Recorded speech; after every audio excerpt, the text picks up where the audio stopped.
from 6 o'clock this morning, Talk Radio UK commences its service of frank and explicit chitter-chatter, entertainment, and other unpleasantness.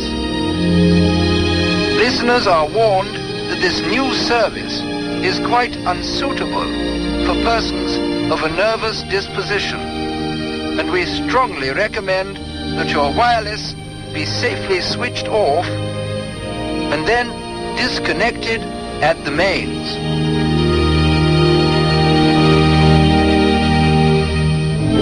For their own safety, please also ensure that children, elderly relatives, and servants do not have access to a portable transistor.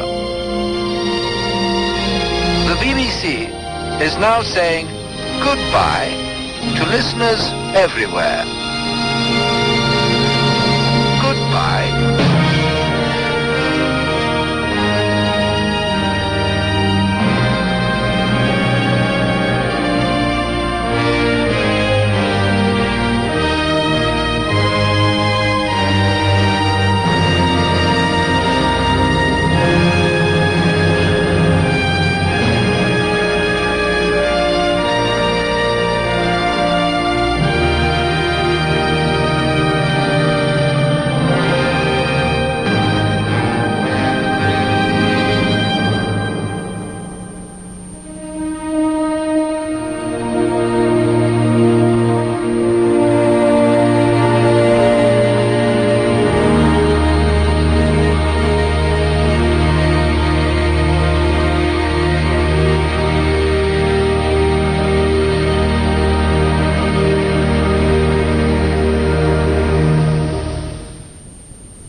Talk Radio UK. Terrible. It's the talk of the nation on 1053 and 1089 medium wave.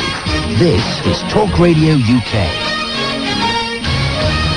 It's 6 o'clock. I'm Sophie Decker. Police in the Irish Republic have arrested Jerome Kavanagh, wanted for questioning after a 5-year-old boy was stabbed to death at his home in County Kildare. The 21-year-old is a neighbour and friend of the murdered boy's family. An extensive search was mounted by police and troops for him after Corone Malone's murder and another attack on an elderly widow. A climber airlifted to hospital after a dramatic rescue from Ben Nevis has died. 22-year-old Martin Rayner from Worcestershire fell during a 1,500-foot rock climb and had been missing for 12 hours. The Liberal Democrats are demanding a government statement after they won a Commons vote calling for a referendum on Europe. In a snub to Paddy Ashdown's party, Tory and Labour MPs abstained in the vote, which was won by 47 votes to 3. Mr Ashdown's accusing Labour of helping the government. What an extraordinary position that Labour, given the opportunity to deal a body blow to the Prime Minister after a week in which he suffered so badly, decide that the best they can do is sit on the fence and let the government off the hook. 2 boys, aged 13 and 14, have been charged in connection with the joyriding crash that left a woman impaled on a fence. The pair will appear before Sheffield Juvenile Court later today, accused of stealing a car. 27-year-old Colette Marat is still on life support in hospital after undergoing emergency surgery for serious neck wounds. The Prime Minister is due to hold private talks with Ulster Unionists at Downing Street today in a drive to patch up relations and win their support for all-party talks on the future of Northern Ireland. And in Belfast, the Ulster Secretary, Sir Patrick Meah, is meeting Irish Foreign Minister Dick Spring in what's being seen as a crucial session as the two governments work to resolve outstanding differences. 8 people have been killed in a plane crash near the Grand Canyon. The light aircraft apparently lost an engine as it took tourists to the American landmark. 2 survivors are in hospital with serious injuries. The funeral takes place today of Jill Phipps, the animal rights protester who was killed during a demonstration at Coventry Airport. Controversially, the service is being held at Coventry Cathedral. The Church of England has been criticised for letting it go ahead there, but says it's so the large number of mourners can be accommodated. And Jill's mother, Nancy, is rejecting the criticism. We are in the parish. The cathedral belongs to us as well as to all the dignitaries. We are the people of Coventry. I was born and bred in Coventry. Why the hell shouldn't we have the service there? She was Coventry bred and born. British film stars find out if they've been nominated for the Oscars this afternoon. Last year's hit comedy 4 Weddings and a Funeral is tipped for several nominations. Written by Richard Curtis, the film made a star out of Hugh Grant. His co-star, Kristen Scott Thomas, who may be in the running for Best Supporting Actress herself, says if the film's name goes forward, it'll all be due to the excellent screenplay. Definitely the secret to the quality of the film is the way it's been written. I mean, Richard wrote the most beautiful script, and I think everyone was aware of that and tried to do his script justice. This is Talk Radio UK. Wandering amid the resplendent furniture and china in this magnificent house, my eyes gorge on the allure of its treasures, for shortly the winners of a competition will be plundering the pearls of the House of Fraser, ravaging these rooms and departing with thousands of pounds worth of booty. Lucky devils. Spend £25 or more in our home and furnishings departments and you could win the first prize in our competition, £10,000 worth of vouchers. Just call in at your local House of Fraser store and ask for details. This morning, eastern and central areas will be fine and mostly dry with just the odd shower. Rain and strong winds will move into the west, spreading eastwards to reach the rest of the country by the afternoon. Some of the rain will be heavy, especially in the north. Mild again today, temperatures ranging from 7 Celsius in Scotland to 11 in the south. On the roads, expect long rush hour delays on the A465 in West Glamorgan. A contraflow is in place on the Saltings Viaduct. There'll be hold-ups on the M90 in Scotland between junctions 8 and 9 because of roadworks. In Northern England, there are temporary traffic lights on the A655 near Castleford. And if you're a regular user of the A40 between Cassington and Ancient, then you'll have a chicane to contend with for the first time this morning. The roadworks continue. It's 4 minutes past 6. The Dish, weekday morning 6 till 10 on Talk Radio UK. You're listening to Talk Radio UK, the nation's news station for talk entertainment on 1053 and 1089 medium wave. Good morning, she is Samantha Meah. And he's Sean Bolger. And we're here every morning on Talk Radio UK from 6 till 10 with The Dish, talking about all the business that's nobody's business. Well, it's a load of nonsense, really, isn't it? But it's not really. Actually, no. We've got all the stuff. We've got news, sport, showbiz, shopping, my 4 favourite subjects. Gossip. Gossip, plenty of gossip. You mustn't forget gossip. And a bit of scandal as well. And welcome along to Talk Radio UK. What a day, what a day. What an exciting day. It's sort of freaky being in here with 5 million film crews outside and lots of people staring at us. I mean, you know, this is supposed to be relaxed. It's supposed to be breakfast. I have to ask you something. Give me croissant. What? I'm not giving you a croissant. I'm sorry. Are you shocking? I'm afraid I'm not terribly shocking. Boo! Oh, no, you're not shocking. I'm barely breathing. Are you shocking? No, I'm barely breathing this time of the morning. Please, I look like I've just been dug up. What an exciting programme we've got for you today. Lots and lots of stuff. Chocolate, can it improve your sex life or just make a nasty mess on the sheets? Goodness. You can't seriously be aroused by playing board games, or can you? We'll be finding out later on in the programme. Are you too embarrassed to talk? Are you embarrassed to talk, her? I am at the moment, actually, which is slightly disturbing considering we're here till 10 o'clock. Embarrassment, we'll be finding out why is that sinking feeling of shame so hard to shake off. What's the most embarrassing thing that's ever happened to you? Oh, my goodness. I don't know. I have those kind of moments where something happens and it's so horrendous. It's so horrendous. You black it out from your memory. You always remember embarrassing things. I have a few of those. But you do blush afterwards, don't you? You can recount a story and just think, no, I don't want to think about that anymore. I can't think about that. It's so bad. That happens to be quite a lot. Somehow I'm not surprised by that, Sean. I really don't know why. And Dale Winton. Hurrah! Good morning, shoppers. Good morning, shoppers. A supermarket heartthrob goes wild in our aisles. That's all between now and 10 on The Dish from Talk Radio UK.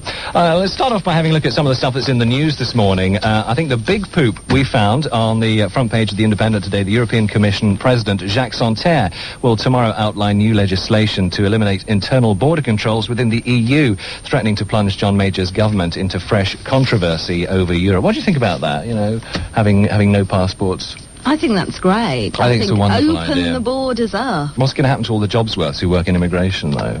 They'll find job as security guards, policemen, that kind of thing. I'm absolutely sure of it. They'll be fine. They'll be looked after. I think it's a great idea. I mean, I thought that was the whole idea of Europe in the first place, that we were going to just kind of mooch about, like going from one country to another. But no. Britain can't have it that way. No, and you've had a hard time coming through immigration recently. I have to say, looking at you, I'm not entirely surprised, John. Well, I know, you should the picture in my passport. I do look like an urban terrorist. It's very sad. But no, a couple of weeks ago I was travelling to France and back on the train in Get the tunnel. I know. Did you get leapt on by a rabid rat? Did it go from the tunnel? No, absolutely not. That's nonsense. Come on, it's not going to happen. It is. You're not getting me under that tunnel. No, thank you. Very glad. No. I did have a bit of trouble with immigration coming back into the UK, although I could have gone to France on a library ticket. Did anyone check us going into France? Absolutely not. But I think that's the European thing. So I don't know. I think they should ditch the passports for Europe, because I mean you can travel from Ireland to the UK without any passport. And I don't know about the rest of mainland Europe. Do you know what happens there? I think certain ones you can go straight through, other ones you can't. I think it depends. Yeah, I think they need to sort this one out. Well, the Commission programme won't describe exactly what action the EU's bureaucracy is going to take, or its form, but technical experts are already studying the problem. The legislation will include a commitment to removing all internal border controls, according to Brussels sources. I mean, we have this big thing about Europe. I mean, the Conservative Party is falling to pieces, arguing about it at the moment. But I wonder, do people, does the ordinary person in the street really care that much about Europe? I think we will care when things start to change. If we do have one currency, if we are going through borders without passports. A single currency. None of that traveller's check nonsense or Euro check business. Do you fancy the idea of... I think... You see, I'm split. I sort of like the idea of one Europe. However... Yeah. I like my pound. Oh, please. Are you serious? Yeah. No, I'm sorry. I think having a single currency would make life so much easier. And you need a life that's streamlined and easier, Sean. Well, because I am a bear of very little brain, let's face it. But no, I mean, I don't understand the economic implications of having one currency. I mean, the European exchange rate mechanism was a complete nightmare from start to finish. But I think if we just, had one set of money that we take all around Europe, it'd be just so much easier, because, people do travel more between Europe. You go on holiday, it's so much easier. And people say, well, what are we going to have on the coins? ECU. ECU? What is that? So you can't have 32 ECO change, thank you very much. I think I have to think of a new name. Who would you put on the coin? Well, I think they should have, in Britain, we should have the Queen on our ECUs. Right. And, What's wrong with David Bowie? No, I think that's a bit extreme. David Bowie on an ECU. Well, he's more photogenic than the Queen. Well, that's true. He's got better shoes. What do you know about David Bowie's shoes? I don't, but I've seen the Queen's shoes. We should have, Queen Beatrix of Holland on the Dutch ECUs. Right. And who else is there? What other countries? King. There's quite a few, actually. I know, but I'm trying to think if they all have kings and queens. Stop it! Don't you start on me. It's only 6:10. King and Queen of Spain, Juan Carlos and Sofia on the Spanish. You do read your Hello magazine, don't you? Absolutely, my goodness, of course I do. It's my ambition to be in there one day, showing my priceless collection of pre-Raphaelite egg cups, as most of those people seem to do. And on the French one, we have Jean-Paul Gaultier on the back of the French one. Oh, absolutely. The Queen of France. Absolutely. We love him. Well, other things in the news today, love affairs at work. Well, of course, it's Valentine's Day. Have you had any yet? No. I'm talking about cards. No, alas, no, not a one. Are you expecting one? Yeah, I'm expecting one from you, actually. Are you? Yeah. Don't hold your breath, Missy. Okay, then. I won't. Did you get any yet? No, none at all. I don't think I'm going to get any today. Well, the thing is, I've been sitting around thinking, well, we left home before the postman got here, blah, blah, blah. Valentine's faxes. People could have faxed me. Actually, I'm surprised in this, perhaps people do Valentine's faxes. Yeah. And you could be faxed your heart's desire little message. That'd be quite sweet, but I'll have to see when I get home. I don't think I'm going to get any, and I'm certainly not having any of these awful messages in the newspaper. I mean, do you understand that? I'm just trying to find some in the papers now, but it's, Bobo Bunny, big hugs from Boo Boo Bear. And it's revolting, And how much does it cost? Look, here we are. Malcolm, we met 3 years ago this year, and you instantly changed my life. I love you more than ever. And This year, I'll become your wife. Love always, Teresa. I wonder what Malcolm thinks about that.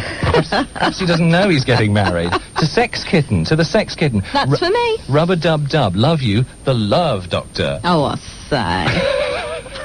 I'm sorry. If somebody signed themselves the Love Doctor, but I mean, I wouldn't be interested. I'm sorry. But why do you actually want to pay money to put this in a newspaper? Yeah. Because it just seems an awful lot of money. It's cheaper to buy a card. Absolutely. Well, I don't know. Anyway, love affairs at work. Can I... talk about love affairs at work. Cut back to the chase Go now. on, cut back to it, baby. More than half of the UK's office workers have an affair at work.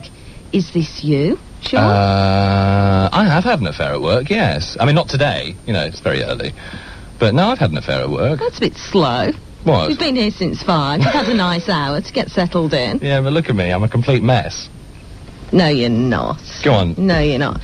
Well, have you got the Sun there? It's on page 2 of the Sun. Page 2 of the Sun. Apparently, where is it? half of office workers have affairs. Yeah. And oh, that's right. Yeah. And why are workplaces such sexy environments? I think it's people thrust together. Well, it's when people meet each other, isn't it? I think most people meet partners at work, they say, whoever they are. But, they say that most people, you meet your partner at work. So an affair is now the question. You're just thinking, well, perhaps this is Mr. or Mrs. Right. I don't know. Office is a hotbed, Sean. Yeah, I don't think our one is. It's more like a casualty ward at the moment. Bits of limbs hanging around. It's not very attractive at all.